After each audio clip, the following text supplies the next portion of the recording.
Hello les filles. Alors, t'étais où? Oui, ces apparitions en début d'émission. Trop de réunions, trop de choses à faire. Businesswoman. C'est ça, effectivement.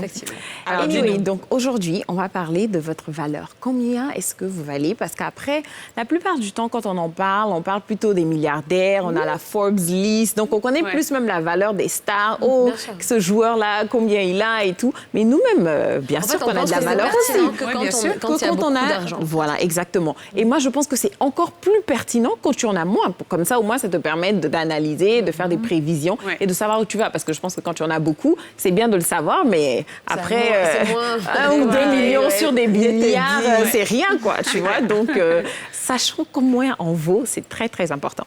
Donc, la première partie, et ça, c'est vraiment un calcul très, très simple, c'est de vraiment regarder vos actifs, c'est-à-dire tout ce que vous possédez. Moi, par exemple, vos dettes, ou bien tout ce que vous devez, quel que soit à la banque ou bien à des tierces personnes. Donc ça, c'est la première partie. Maintenant, pour évaluer les actifs, il faut considérer tout ce que vous possédez, c'est-à-dire tout ce qui est en votre nom, que ce soit votre maison, votre voiture, même vos bijoux, tout ça, ça compte. Et après, il faut regarder aussi la valeur présente de ces actifs-là. Par exemple, on parle de dépréciation parce qu'une nouvelle voiture n'a pas le même prix qu'une voiture qui a peut-être conduit sur 2-3 ans. Dès qu'elle sort du garage, elle perd. Exactement, elle commence à perdre en valeur. Donc, vous voyez un peu le prix de la voiture à l'achat et puis moins les années et puis comment ça s'est dégradé et puis vous calculez la valeur de cette voiture-là. Donc, on fait un petit calcul simple parce que la plupart du temps, les gens sont là. Ah, mais comment est-ce que cette personne est... on dit qu'il a des milliards et tout. C'est pas forcément qu'il a des milliards sur lui, mais c'est sa valeur. Donc, si moi, je dis, par exemple, je rencontre une dame, je dis, bon, votre valeur, c'est autour de 15 millions. Elle dit, non, mais j'ai pas 15 millions sur mon compte. Mais c'est pas ça, au fait. Donc, je vous explique un peu. Si elle a un terrain, par exemple, qui coûte 7 millions, une voiture autour de 5 millions, après, elle a des meubles chez elle et tout ça, ça compte, que ce soit son frigidaire, sa télé, autour de 500 000. Elle a une épargne de 1,5. Donc ça, c'est la première des choses auxquelles on pense quand on pense à l'argent, à sa valeur.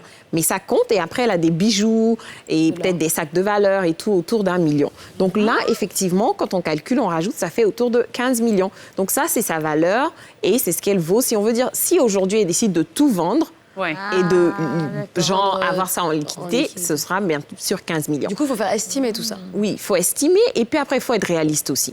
Et après, il y a ce qu'on appelle un discount factor, c'est-à-dire que c'est vrai que tout ça n'est pas forcément très liquide. Donc, quand je dis que son terrain a une valeur de 7 millions, c'est pas que demain, elle peut juste trouver quelqu'un et lui donner 7 millions. Donc, tu dois quand même peut-être souvent faire un discount d'autour de 10% pour dire que quand tu es dans le besoin, tu pourras peut-être diminuer ou bien ça prend un peu de temps pour vendre.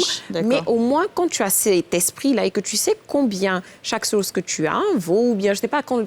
Peut-être il y a toujours des urgences dans la vie. Si, par exemple, il y a un décès ou bien tu dois payer les écoles de tes enfants, tu sais au moins que tu es bien en cette valeur-là. Maintenant, après, il y a une autre partie, et ça, c'est peut-être pour une autre rubrique ou chronique, on peut en parler. C'est vraiment la prévision sur votre salaire. C'est-à-dire, si tu es salarié et que tu sais que, par exemple, tu gagnes 500 000 par mois, et tu as un CDI, par exemple, donc tu sais que tu seras là-bas sur les prochaines années, tu peux calculer aussi combien est-ce que tu vas gagner sur les prochaines années et comment ça va rentrer dans tes actifs. Exactement. Et donc, c'est de projeter ça aussi. Donc, est-ce que vous connaissez votre valeur? Alors, donc, quand on calcule tous nos acquis, là, on calcule les perruques, tous les prix. Kadi, j'ai été précise, des choses que tu peux revendre pour avoir de la liquidité. Oui, mais ça dépend, il y a des perruques de 300 000. Ben oui, bien sûr. Mais donc, tu comptes. Mais les sacs, par exemple, ça, bien sûr, surtout les sacs de marque, ça compte parce que ça a de la valeur. Et puis, surtout, il y a des biens, et c'est de comprendre aussi les biens. On a parlé des biens qui déprécient, c'est-à-dire les voitures, dès que tu les roules. Mais par exemple, on sait que les terrains et ce genre de choses, la valeur augmente en fonction du quartier, s'il y a peut-être une nouvelle voie qui se bitume dans le quartier. Donc, c'est de voir aussi quel bien prend de la valeur et quel bien aussi déprécie. Donc, par exemple, si tes perruques, maintenant, tu vas payer à 100 000 et dans 10 ans, on ne trouve plus, tu peux vendre plus cher, bah vas-y, quoi. C'est clair. Moi, je veux savoir, quand tu fais le calcul de tous tes actifs, est-ce qu'avec ça, tu as la possibilité d'aller à la banque pour dire, voilà, j'ai ça, est-ce que je peux avoir un crédit à la hauteur de la valeur de ce que j'ai? Bien sûr. C'est possible. Oui, je sais que les Un mode collateral, microfinances, exactement. là, Ils vont le peut-être font. pas prendre les perruques, les bijoux, mais Je les sais. maisons. Mais effectivement, quand tu vas Voiture. prendre un prêt, Tout ce qui est vraiment actif, qui peuvent évaluer et physiquement voir. Et Mais c'est même pour quand ça qu'ils viennent chez toi. vous avez des business, vous avez une activité, vos équipements, vos matériels, vos machines, tout ça, ça compte. Parce que la banque veut se dire, c'est exactement le même processus que je C'est ça. viens d'expliquer. Si demain, tu n'arrives plus à payer ce prêt-là, qu'est-ce que je peux récupérer pour m'aider à amortir cet investissement que j'ai fait? Et donc, c'est surtout ça.